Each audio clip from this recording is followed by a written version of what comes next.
Bueno, metámonos de lleno en el tema de que uno siente a través de las encuestas, que es lo que reclama un poco la gente.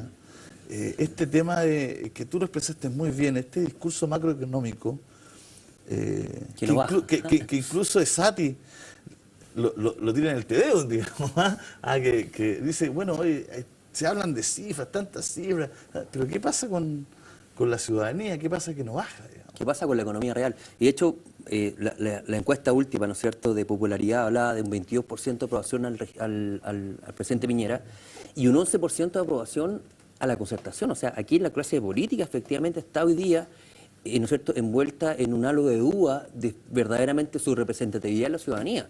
Hoy día nos damos cuenta que efectivamente eso está, sin lugar a dudas, pegando muy fuerte. Tenemos muchos temas de contingencia social en el tapete y efectivamente esta asimetría y estas desigualdades que está teniendo la economía, principalmente los ingresos, genera que efectivamente la gente deje de pensar y deje de creer la gente que creía. Nunca te acuerdas, o sea, nunca hay que olvidarse, por ejemplo, lo que pasó en China el año 89, ¿no es cierto?, con la matanza en la plaza, ¿no es cierto?, de Pekín, cuando pasó porque efectivamente la economía real había tenido una tasa de inflación del 18%. Entonces, a la larga tenemos que empezar a preocuparnos y ocuparnos de salir de ese tema. La verdad que a mí me preocupa no tan solo el bajo nivel de popularidad, sino también el tema de polarización que estamos llevando. Hoy día salió, ¿no es cierto?, la noticia el fin de semana pasado que Einstein, ¿no es cierto?, se había equivocado, que había tenido un premio Nobel, que la velocidad de la luz no era lo más rápido.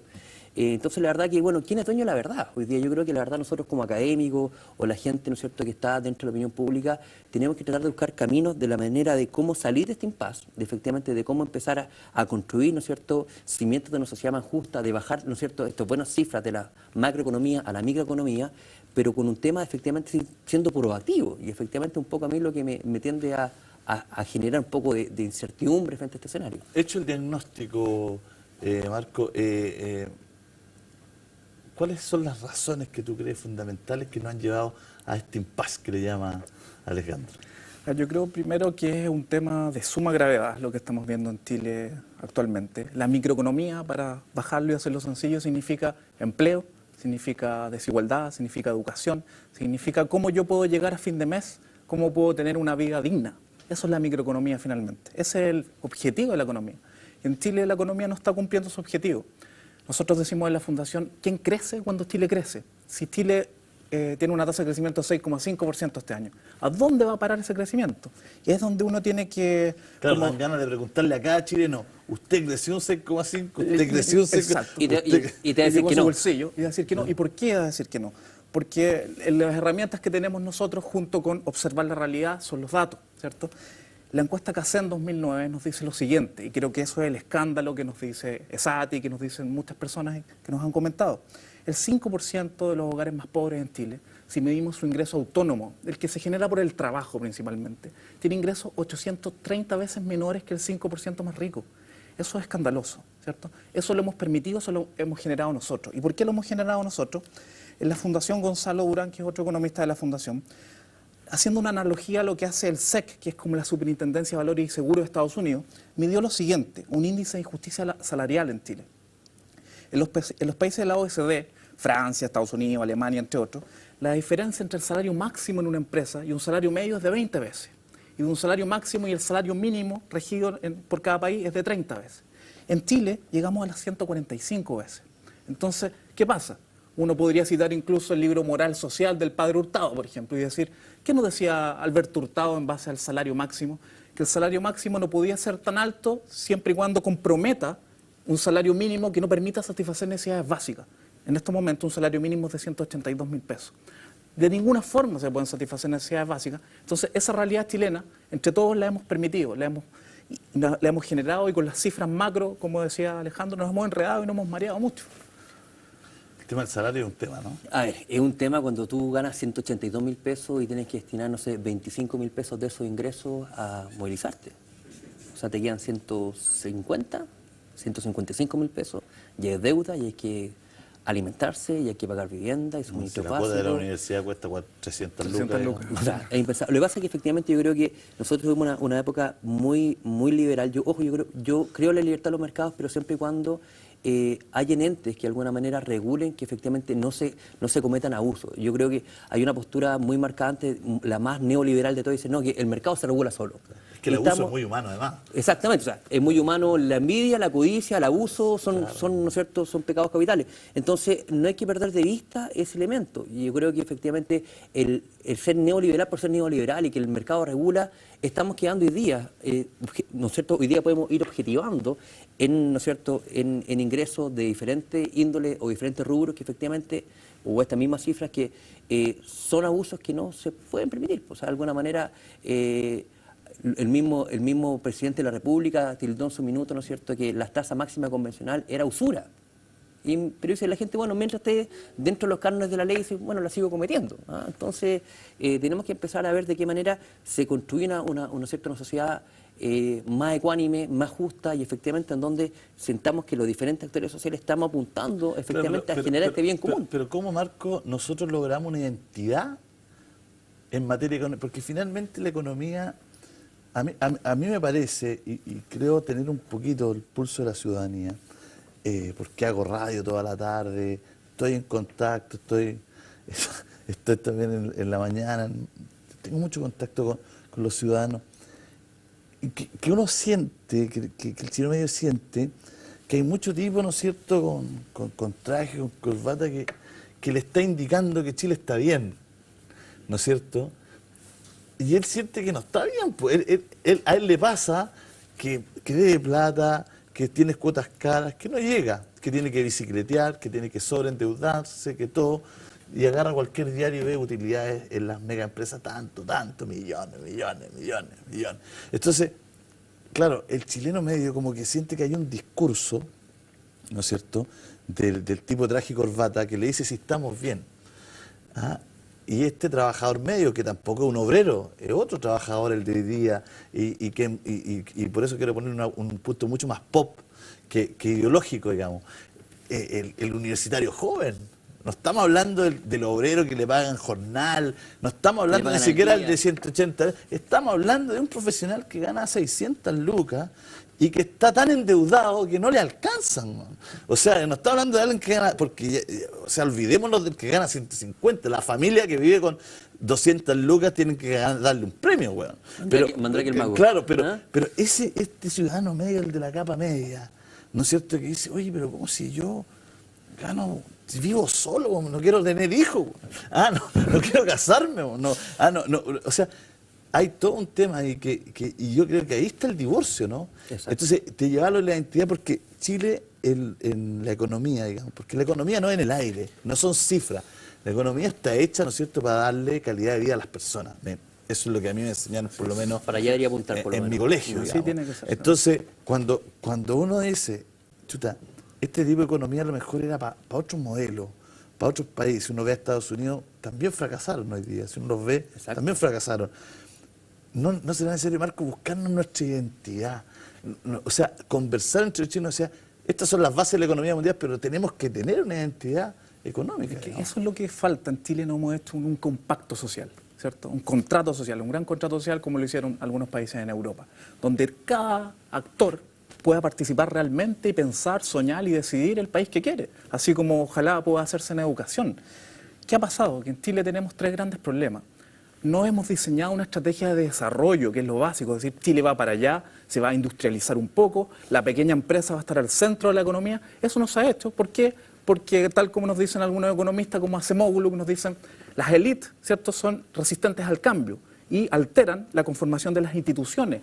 Por tanto, el país se empieza a configurar, ¿cierto?, con el famoso patrón de fondo, que es una manera sociológica de ver este fenómeno de la desigualdad, que es traspasar la cultura del hacendado, ¿cierto?, de que yo decido por tu vida, te pago poco, te pago en especie, traspasarla a la esfera urbana, a la empresa. Y a mí me toca ver, en negociaciones colectivas, tenemos mucho contacto diario con los trabajadores, con los centros donde se trabaja duro, y nos damos cuenta de lo siguiente. Yo en una negociación colectiva veo que un empresario primero me dice, estos son los datos de la empresa, yo los reviso y me doy cuenta que no son tan así, uno analiza los estados financieros, y después me dice, no puedo subir los salarios porque ya estamos en los salarios de mercado. Yo le digo, ¿qué es el famoso salario de mercado? En la universidad nos dijeron que el salario de mercado es juntar la disposición a pagar del empleador con la disposición a aceptar un salario de el trabajador. Sin embargo, la disposición a aceptar un salario, sabemos que es asimétrica. Un trabajador, cuando no le queda otra, va a aceptar lo que le toque. En cambio, un empresario puede alterar eso y puede decir, ¿sabe qué? Yo le voy a pagar, como el salario mínimo 182, le voy a pagar 185. Gano 1 millón y no quiero ganar 990, quiero seguir ganando 1 millón. Y tener mis 3 yates, mis 4 casas. Esa mentalidad de corto plazo yo creo que nos va a generar un problema de sustentabilidad en nuestra economía. Es una visión muy cortoplacista, muy de querer ganar mucho dinero en muy poco tiempo. Tú hablas de 3 elementos. Sí. Ahí tiraste uno a la mesa. Sí. Otro tiene que ver con el tipo de empleo. Esta estrategia de desarrollo, ¿cierto?, que no se ha preocupado de generar una economía industrializada, donde la pequeña empresa está al centro, ha generado un problema profundo en la calidad del empleo.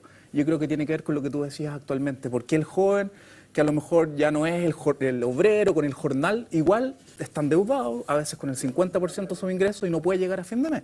Si uno revisa los 519.000 empleos que se han creado en la administración Piñera, se da cuenta que el 60% de esos empleos es empleo por cuenta propia, familiar no remunerado, microempresas de menos de 5 trabajadores o personal de servicio doméstico.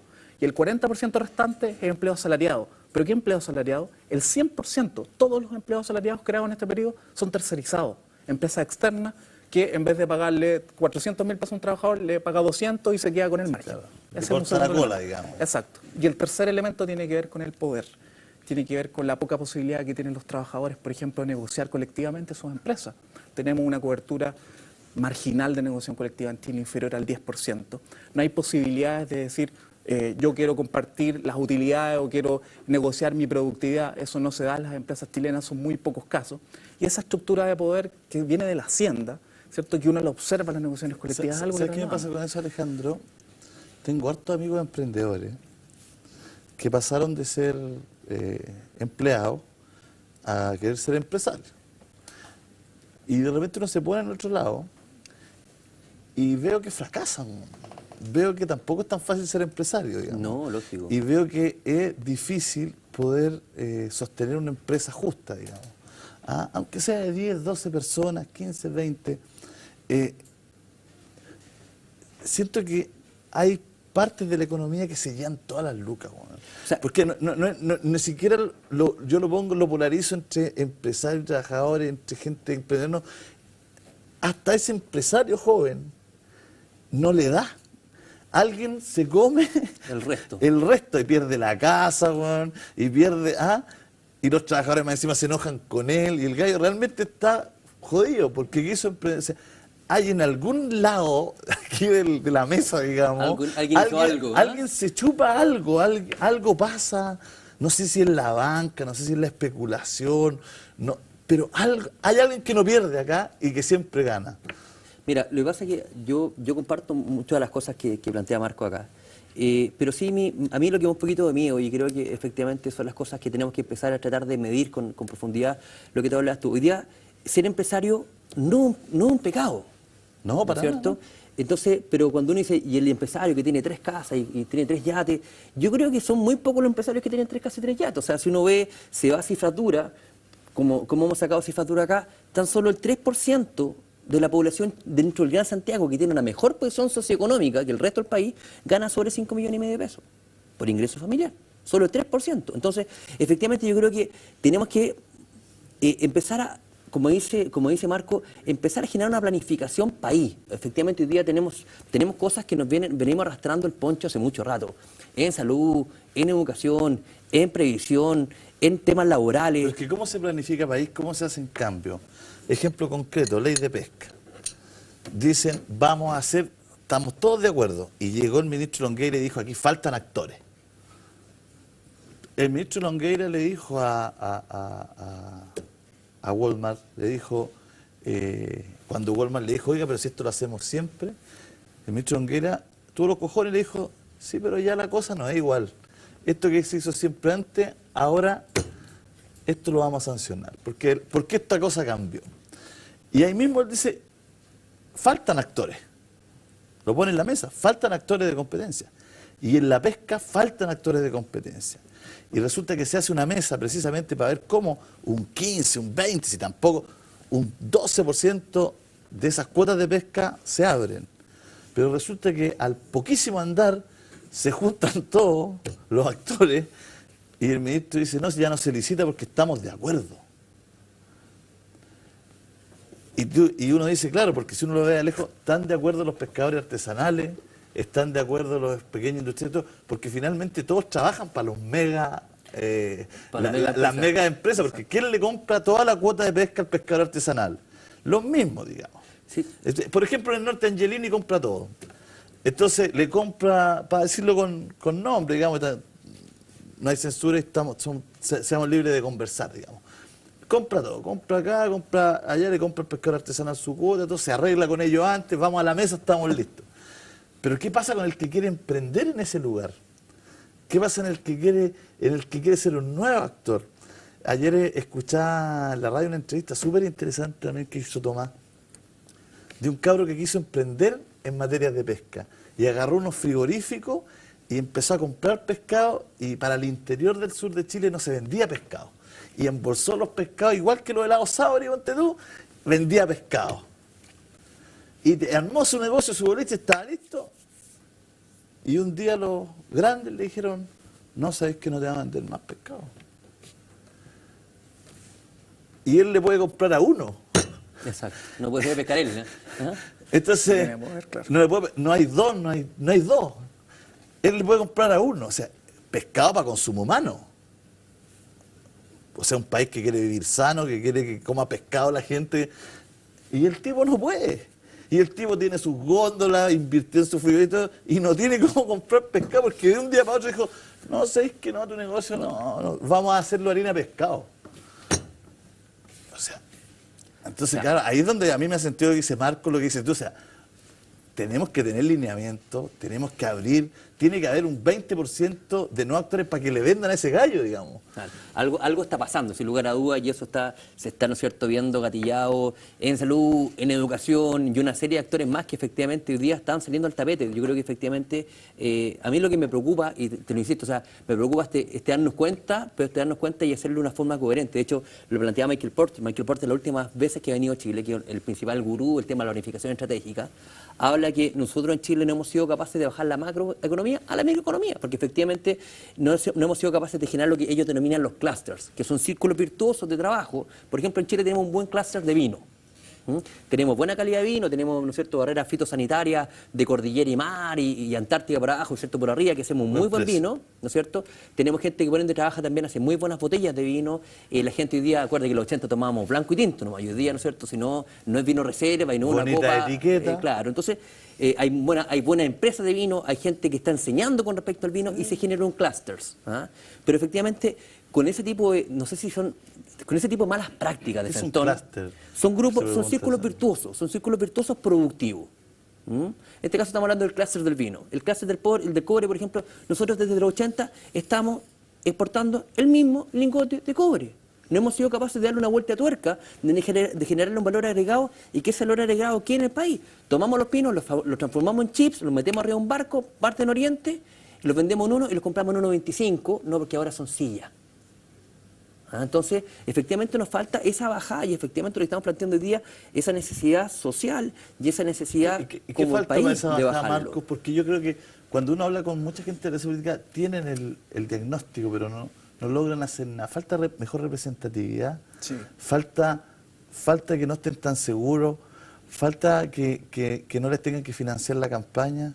Alternativa D, todas las anteriores. Pero yo creo que es un problema de poder, absolutamente. Y poder es cultura. Yo creo que nuestra élite y todas las personas que tenemos la fortuna de poder llegar a fin de mes sin una deuda a lo mejor, tenemos mucha responsabilidad y eso es lo que hay que asumir y poner sobre la mesa.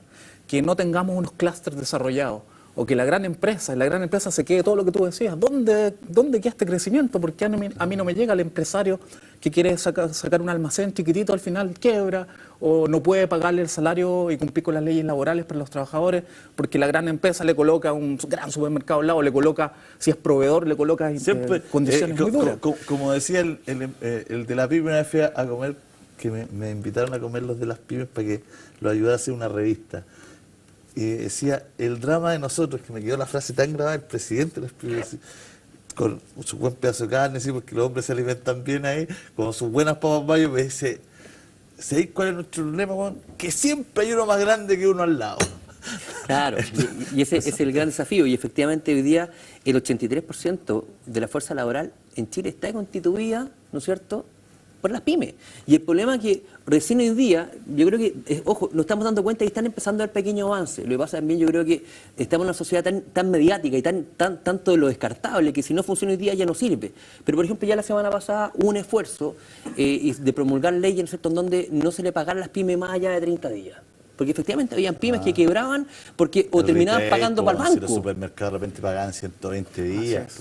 Y cuando le iba a pagar el que vendía las papas fritas artesanales, creía que iba a recibir 5 palos, le pagaban 2,5 porque estaba en la revista, porque las papas habían caído al piso. Devolución.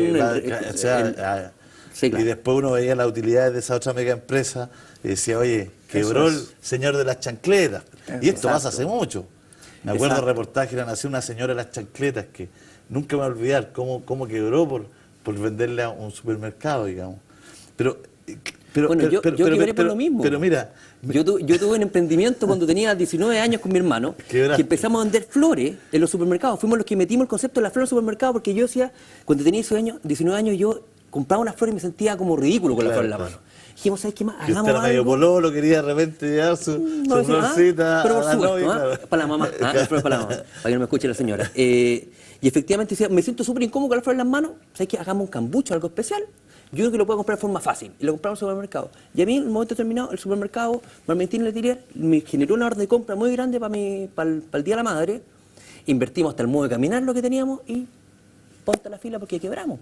Y así pasó y ha pasado en reiteradas partes, digamos, con lo mismo. Pero efectivamente hoy día tenemos que ver cómo vamos analizando. Pero en la práctica, ustedes que son economistas de la práctica, Marco, te pregunto, para dar ideas prácticas, ¿no se puede hacer una ley, por ejemplo, donde la AFP, en vez de invertir tanto en especulación, no le digamos como chilenos, oiga, no, la AFP, el plata de todos los chilenos, 50% para el señor de los pescados, para el joven de las flores, para el señor que quiere tener una productora, para las abuelitas que quieren hacer los chalecos a crochet, no sé. Se le pasa que también tenéis que darle sustentabilidad. ¿Sí? No, pero sustentable. Pero, por ejemplo, yo la comparto plenamente esa idea. Yo creo que los fondos deben estar invertidos, ojalá en Chile, y ojalá en apoyo a las pequeñas empresas, que era un centro de innovación para las pequeñas empresas en la economía real. Pero ¿por qué no están ahí?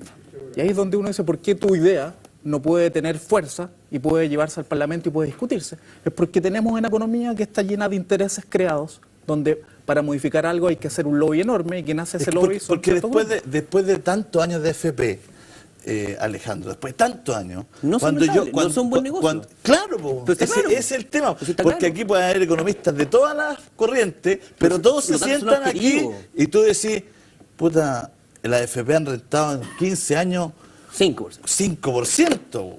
O sea, yo compro y vendo Super 8 y rento al 15%. Se le pasa que hay un tema más grande todavía, Julio César, que de hecho pasa por otro factor. Es que por eso te digo, hay un dato que no han rentado bien, por lo tanto, a partir de ese dato uno puede decir, oye... Abrémonos otras opciones.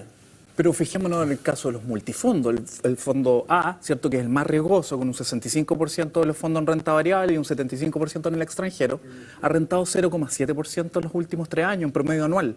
Y el fondo E, que es el menos riesgoso, con un 98% de las platacas, ha rentado 6%, 8 veces más que el fondo A. La teoría económica nos decía que era al revés. Exacto. Y por otro lado, yo meto la plata en un depósito a plazo y me da 7,5%. O sea, claro.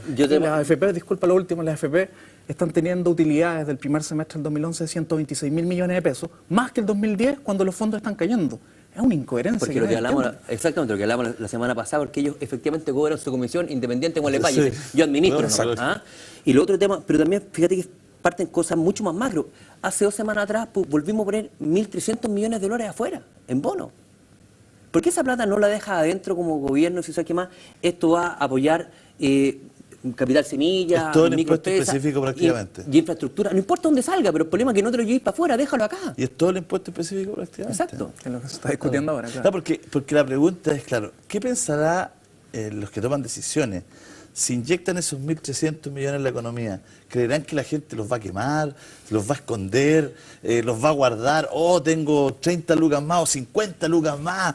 Oh, la gente lo va a comprar, va a invitar a su mamá a comer, va a echarle más benzina al lado. O sea, tú le estás viendo como gasto, pero yo creo que Claro. efectivamente pueden hacerlo rentable. Si efectivamente hoy día... pero ni siquiera rentable, porque al gastarlo a alguien rentabiliza, Exacto. real. Pero si, ¿qué sacas No- con no dejarlo? una bolsa, De digamos. acuerdo, pero ¿qué sacas con Concreto. rentarlo? Y si efectivamente van a quedar los mismos grandes actores que tú dices. O sea, a lo mejor seguimos engordando más unos chanchos y los otros siguen Claro. igual estando desnutridos. ¿me Bueno, claro, entendés? porque eso es lo basal, digamos, eso te digo, pero- la poca competencia que hay real. Pero eso viene el tema de los fondos, o sea, por eso digo de los cimientos, ¿sabes qué más? Hazte responsable, ve monto, darle la estructura, porque efectivamente, ¿qué sacas tú con darle plata a este mismo muchacho, ¿no es cierto? Yo ya no sigo las flores, así que a este muchacho de los pescados, decirle, ¿sabes qué más? Tienes que meter semilla aquí, tu FP te va a pasar un monto de tu dinero para que tú lo lleves, ¿no es cierto? Va a hacer tu tener el negocio. mismo problema Va a real. tener, entonces va a tener el mismo problema que a ti no te quiero vender, por eso es un tema mucho más tiene que profundo. estar este círculo virtuoso que tú dices en lo grande, digamos, pues de lo grande a lo chico.